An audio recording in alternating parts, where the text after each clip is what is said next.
با سلام خدمت دوستان و همراهان گرامی.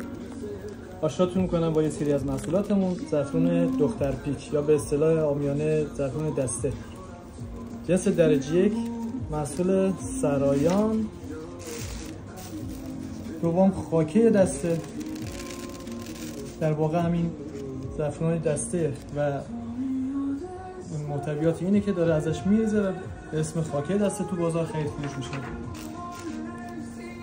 اصطلاح این زعفرون هستش نگین بورسی که طبیعتاً یه ذره ضعیف‌تر از نگینایی که تو بازار معامله میشه، حالا بسته به شرکتی که داره جنس رو تحویلتون میده. بریم سراغ نگین درجه 1، محصول سرایان با عیار بالا.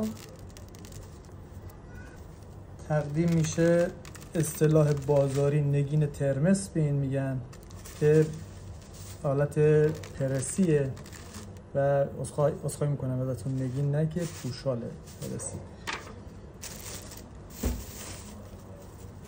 پوشال طبیعی خشک که در واقع همین زعفرونه ولی سنتی خشک شده.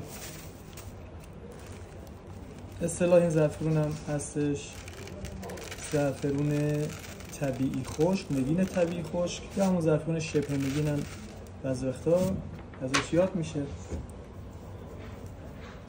زعفرون سرگل هستش که همون طبیعی خشک میشه و خورده شکسته های همین زعفرون میشه سرگل طبیعی خشک.